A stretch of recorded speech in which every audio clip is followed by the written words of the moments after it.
Liz Dixon was 6 of 7 from the field, and I think her probably range was about 5 feet. I don't think she even took any jumpers in warm-ups. Do you trust her beyond the paint, or I think she's only had one three-pointer in her career? Yeah, Liz has nice range out to the free throw line, short corner from 8 to 10 feet. Yeah, so I do have confidence in her shooting that. Looks really good, and then she'll continue as we progress to work on a pick and pop like Kylie used to have. But Kylie did that in high school, so it will take some time for us to grow into that. Jeff Cameron with the Courier Journal. Kind of off that. Was this maybe one of the better games? I imagine one of the better games you've seen Liz play. I mean, she looked at times absolutely dominant inside.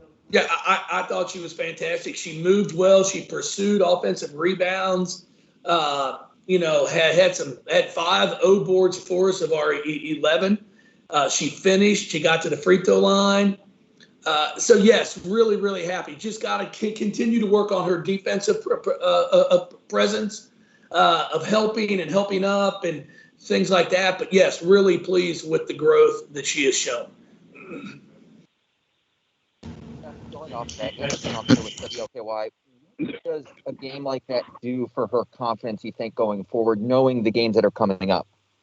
Well, I mean, I hope it's a big lift for her. I mean, she played really, really well, and we're going to need her on Thursday. We're going to need both her and O on Thursday because Janelle Bailey from Carolina is a heck of a ball player and really does a great job in that low block.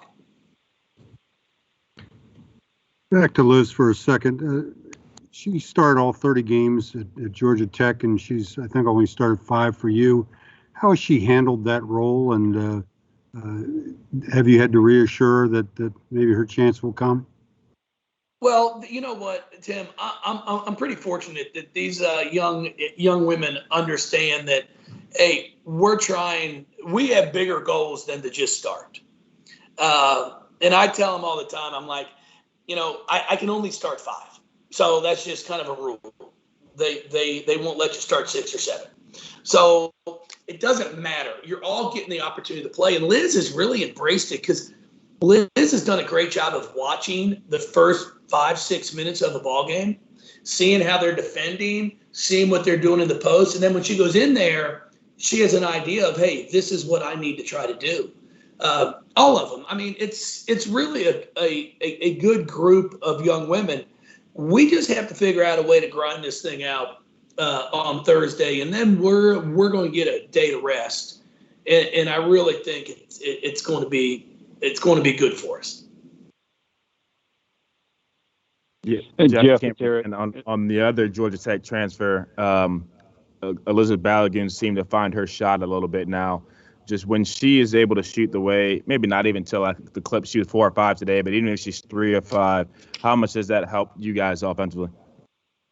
Well, when he's able to knock down that 3, it really, helps us a ton.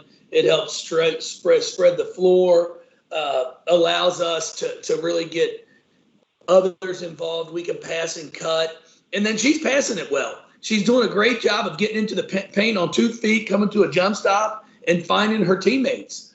So I'm really, really proud of the way Liz has been playing. Elizabeth has been playing. Hey, Jeff, this is Gary Grace from AP. I guess the shot selection in the second half, it seemed like several possessions that you kind of rush shots as opposed to, well, I guess it was a combination of going too deep into the clock and then other times rushing shots. What do you attribute that to? Well, we just weren't very patient. I know that sounds kind of, odd because we were at the end of the shot clock, but it got into a little too much just trying to put the ball on the ground. And if I can't get it, I just pass to you and you try to do it. We weren't passing and cutting. We weren't balancing the floor. We weren't trying to take advantage of what they were giving us at the offensive end. Things that we've got to get better on, and we will. Execution is something we continue to talk about and will continue to. but it's definitely an area that we have to improve on. Jeff, it's Eric, at WDRB. What does it say about Dana? I mean, she played all 40 minutes the last two games and comes back and plays at 37 tonight. And when you need her, she's the one with the ball in her hands, and she's the one making big plays under pressure through all that. And I know she's older, but it says a lot about her ability to play through fatigue and everything else if she ever experiences it. Well, she's in great shape, Eric. That's the one thing I'll say. She's in outstanding shape. We're going to continue to need her on Thursday again to be able to play, and I'm trying to give her some stretches to be able to get some rest. Unfortunately, it's been tough right now to find that. But kids want to play, and she wants to be out there. So, as long as she'll continue to defend and put a body on somebody and rebound, then we're going to be able to play her for 40 minutes. And how big is it? I mean, obviously it'd be huge, but in these stretches of games where they just keep coming in waves, I mean, to start working in, you're getting good minutes from Robinson, you get a lot of good minutes from Kono. Just seeing those contributions from them just keep rising as this goes on. How big is that going to be for this team, really, the rest of the season? No, it's going to be really important because we've got to be able to play and make sure we continue to get experience for all of them, because especially with this virus and everything, you never know when somebody might have to be out for a ball game or two or a week, or so you can't go into something and not have players prepared. So I think we're going to continue to hopefully be able to get them some more minutes, because it's going to be important come the stretch run. Jeff, Tim Sullivan again. In a more general sense, this Miami team lost to NC State by 31, to Syracuse by 35. Are you at all concerned that you're just not dominating the way a number one team is expected to? No. At the end of the day, we're trying to win ball games. And the amount of games that we've been throwing out there and trying to prepare for, when you're sitting where we are right now, you're going to get everybody's best shot. I mean, you're looking at a ball club that normally shoots about 20% from the 3-point line. They're 8 for 18. Yes. And made some tough ones on top of that. But we know we have to continue to get better. There's no question about it. But no, I'm not worried about the amount that we beat somebody by, because we had stretches here today, Tim, where we're up 15. We have a chance to put it away, and we're up 16, 62-46, and then we give up an and one. We're just not there maturity-wise yet, and we're working on that to be able to put people away.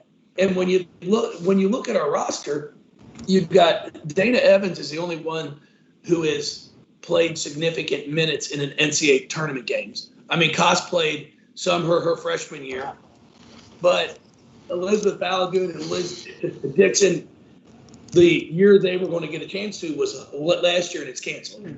So we don't have a ton of experience out there in crunch time big games. So I think it's actually a good thing that we're getting these opportunities to have our kids experience this. Yeah, Jeff, Cameron again. You kind of mentioned the offense a little bit, but you went stagnant a little bit in that third quarter and even a little bit to start the fourth. I love that.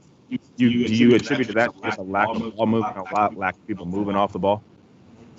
Yeah, we have to do a much better job of passing and cutting and trying to keep others occupied so they're not right there and help when we have an opportunity to drive the ball.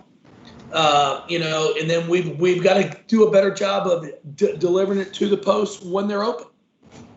So we have some work to do. I'll be the first to say that, and we're going to continue to grind away and work at it.